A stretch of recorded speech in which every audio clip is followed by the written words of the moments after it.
আমার জ্ঞানী গুণী ভাই বাবারায়, এই জান্নাতের বাগানের মধ্যে বৈশা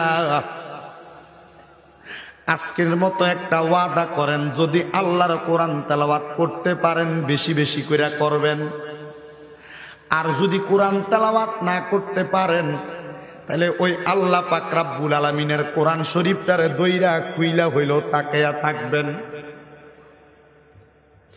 অনেকে আছেন মনে মনে চিন্তা করে, হুজুর আমি তো আল্লাহর কোরআন তেলাওয়াত করতে পারি না, তাহলে আমি আল্লাহর কোরআন তেলাওয়াত না করতে পারলে আমার আমলনামায় কি ওই 10 প্রকারের রহমত আসবে না? মুসলমান, যদি আল্লাহর কোরআন তেলাওয়াত করার আশায়, শিক্ষা গ্রহণ করার আশায় ওই কোরআনটারে খুইলা তাকায় থাকো, তেলাওয়াত করলে যে সওয়াব, তাকায় থাকলে আমার একটা বিশ্বাস, আল্লাহ আমলনামায় সেই সওয়াব দান করবে। হে আমার মা বোনেরা, আপনারাও আল্লাহর কোরআন বেশি বেশি তেলাওয়াত করবেন। আপনাদের মনের মধ্যে মাঝে মাঝে প্রশ্ন তৈরি হয়, আমি আল্লাহর কোরআন কেমনে তেলাওয়াত করব? আমি আল্লাহর কোরআন তেলাওয়াতটা করার মাধ্যমটা কি? ও মা বোনেরা, সকালবেলা ফজরের নামাজ পড়া আপনি নাস্তাটা বানানোর আগে একটু যদি আল্লাহর কোরআন তেলাওয়াত করেন, আপনার ঘরে রহমতের অভাব হবে না, বরকতের অভাব হবে না। তাহলে আপনারা বলেন, রহমত পাওয়ার আশায়, বরকত পাওয়ার আশায় সবাই আল্লাহর কোরআন তেলাওয়াত করার দরকার আছে না নাই?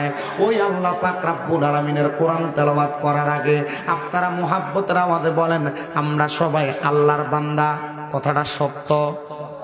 জি। আমি যদি বলি, বাদান রে আমার, এই দুরূদ শরীফ বাদাই করলে লাভটা কেমন হবে? আপনারা বলবেন, হুজুর অনেক লাভ হবে, কিন্তু আমার মায়ার নবী রহমাতুল লিল আলামিন নবী আমার বলে, উম্মত শুনে নাও, আমি দয়াল নবীর উপরে দুনিয়ার জমিনের মধ্যে আমার যেই উম্মত যত বেশি দুরূদ শরীফ আদায় করবে, ওই উম্মত জান্নাতের মধ্যে আমি নবীর তত কাছাকাছি থাকবে। ইয়া রাসূলুল্লাহ, ইয়া হাবিবাল্লাহ, আমরা তো চাই আপনি নবীর কাছাকাছি থাকার জন্য। হে আমার বাবাদিরা, বন্ধুরা, ওই নবী যদি আপনার কাছে থাকে, ওই নবী যদি আমার কাছে থাকে, তাহলে আমরা কবরে কোনো চিন্তা নাই, হাসরে কোনো চিন্তা নাই, মিজানে কোনো চিন্তা নাই, ফুলসেরাতে কোনো চিন্তা নাই, নাই নাই কোনো জায়গার মধ্যে কোনো চিন্তা নাই। তাহলে আমরা সবাই ওই নবীকে যদি আমাদের কাছাকাছি রাখতে চাই, ওই নবীর উপরে বেশি বেশি দরুদ শরীফ আদায় করব।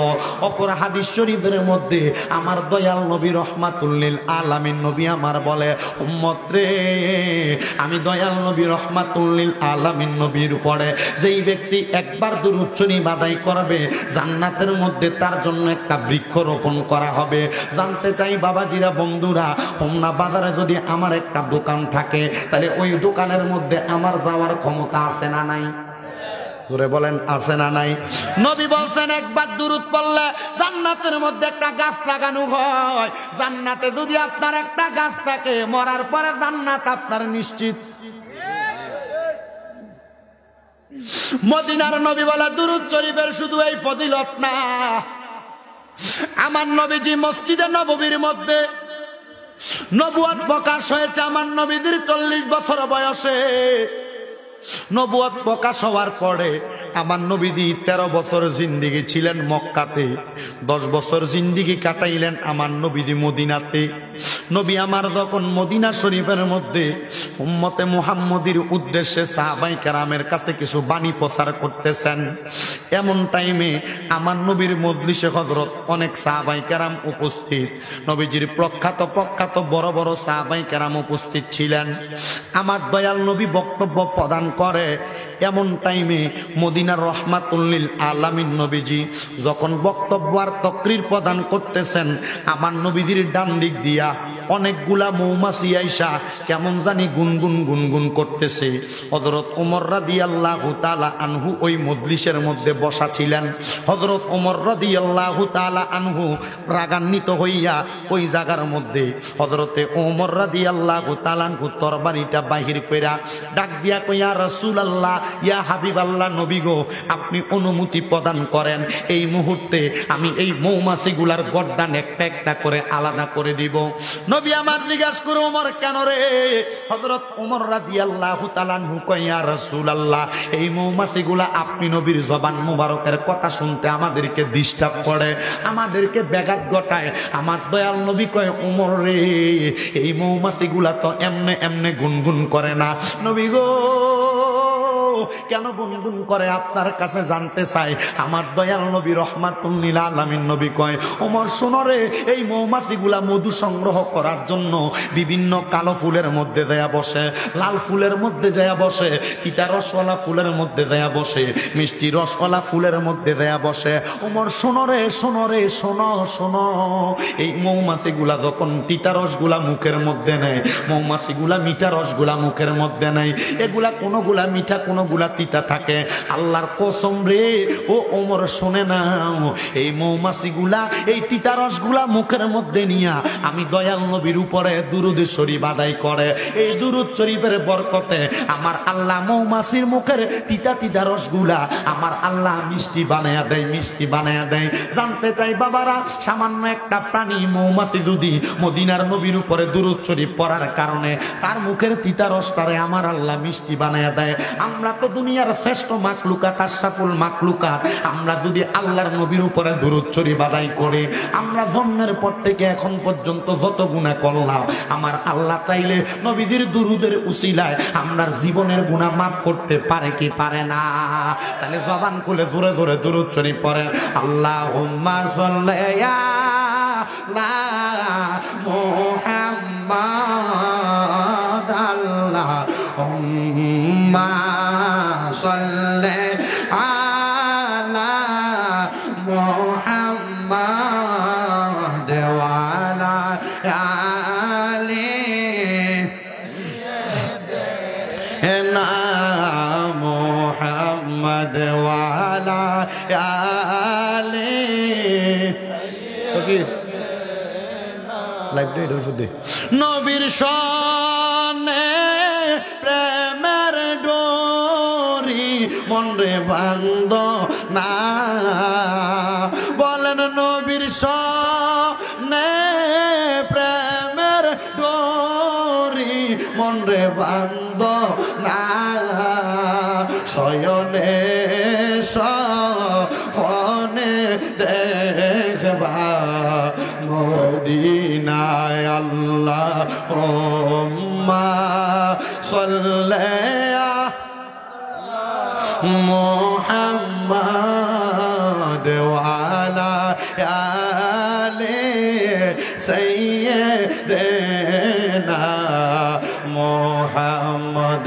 কারবা বাড়ি কারবা গর কারবা কি কারবা বাড়ি কারবা গর কারবা কি হেলাই হেলাই কাটাইলা জিন্দেগি আল্লাহুম্মা সাল্লি আলা মুহাম্মাদ ওয়া আলা আলি সাইয়্যিদিনা মুহাম্মদ। লা ইলাহা ইল্লাল্লাহু লা ইলাহা লা ইলাহা ইল্লাল্লাহ জোরসে লা ইল্লাল্লাহ লা ইলাহা ইল্লাল্লাহ লা ইলাহা ইল্লাল্লাহ লা ইলাহা। আল্লাহ আদম হাওয়া বানাইলা তুমি বেহেশতের মাঝে রাখিলা, আবার হেকেমতে গন্ধমে খাওয়াইয়া, বলেন হেকেমতে গন্ধমে খাওয়াইয়া দুনিয়াতে পাঠাইলা। লা ইলাহা ইল্লাল্লাহ লা ইলাহা তুমি কাউরে বানাইলা সফিউল্লাহ, কাউরে বানাইলা খলিলুল্লাহ। মোর নবীকে দয়া করে, মোর নবীকে দয়া করে বানাইলা বন্ধু হাবিবুল্লাহ। লা ইলাহা ইল্লাল্লাহু লা ইলাহা। তোমরা নামাজে রোজা ছাইরো না, সবাই মা বাবার খেদমত ছাইরো না। আমার নবীর দরদ বইল না, আমার নবীর আমার নবীও তোমায় বলবে না। লা ইলাহা ইল্লাল্লাহ লা ইলাহা। হায়রে অনেক দূরে মদিনা, আমরা কেমনে যাব জানি না। আপনারা রামপুরের মানুষ সবাই বলেন মদিনা যাইতে চাই কি চাই না? যারা যারা যাইতে চাই দুইটা হাত তুলে আল্লাহরে দেখে আর জবান খুলে একটা তাকবীর হবে, নারে তাকবীর। না বাজারটা ফারনের আগে চাক্কাটা পাঞ্চার হয়ে যাবে। মদিনা যাইতে চাই তো ইনশাল্লাহ। মদিনা যাইতে হলে আওয়াজকে আসতে দেওয়া লাগবে না, জোরে। যারা যারা যাইতে চান ডান হাতটা সোজা করে তুইলা দেখান, মোহাব্বতের আওয়াজে জোরে তাকবীর।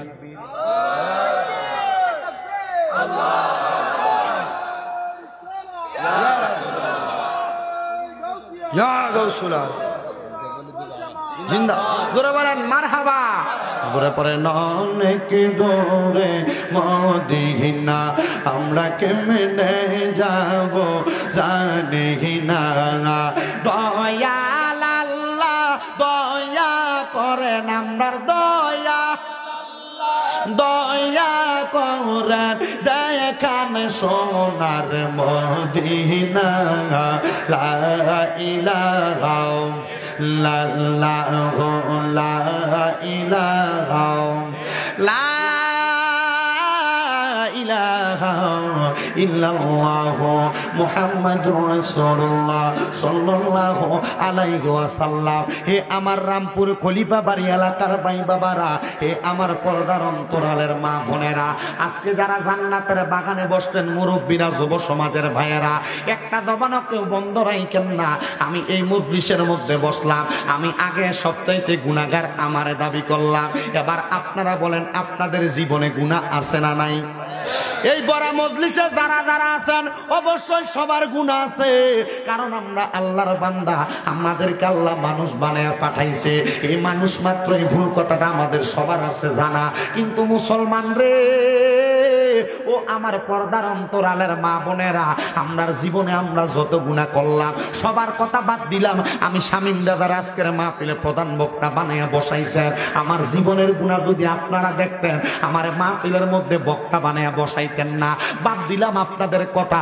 আগে যদি আপনারা প্রধান অতিথি সাহেব আমার গুনাহগুলার খবর জানতো, উনি স্টেজে আইসা আগে আমার মাহফিল থেকে নামাইয়া দিতেন। কিন্তু ওই আল্লাহ কত দয়াবান, আমার গুনাহগুলা গোপন রাখছে, আপনার গুনাহগুলা গোপন রাখছে। বাপের গুনাহ যদি ফুটে দেখতো বাপ কইয়া পরিচয় দিত না, সন্তানের গুনাহ যদি মা দেখতো সন্তান বইলা পরিচয় দিত না। বন্ধুরে ওই আল্লাহ এমন আল্লাহ, দয়ার আল্লাহ, মায়ার আল্লাহ, আমরার জীবনের গুনাহগুলা গোপন কইরা কইরা রাখছে।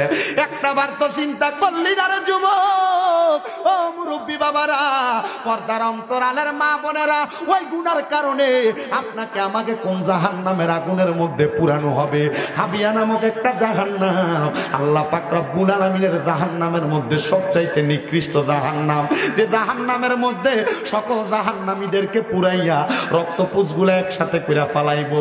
এই গুনাহগুলার কারণে আপনারে আমারে পানির পিপাসা লাগলো, ওই তিনাতুল খাবাল নামক ওই রক্তপুঞ্জগুলো আইনা দিব খাওয়ার জন্য। মা বোনেরা গো, গুনাহ করার আগে একটাবার চিন্তা করো। মুরব্বীরা গুনাহ করার আগে একবার চিন্তা করো। যুবক ভাইয়েরা গুনাহ করার আগে একটাবার চিন্তা করো, আমি যে গুনাহটা করতেছি আমার সন্তানের জন্য, আমি যে পাপটা করতেছি আমার স্ত্রীর জন্য, এই গুনাহগুলা করার কারণে আমার ঠিকানা তো জাহান্নাম হয়ে যাইব। আমরা কেউ তো জাহান্নামে যাই চাইতে চাই না। আমরা জীবনে অনেক গুনাহ করলাম, কিন্তু আমরার গুনাহ দিয়ে আমরা কেমনে মাফ করাইব?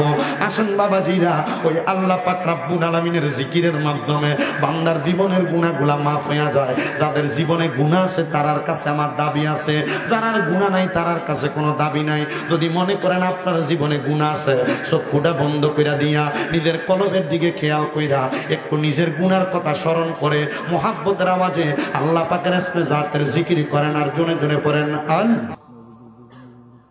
মুহাব্বতের আওয়াজে।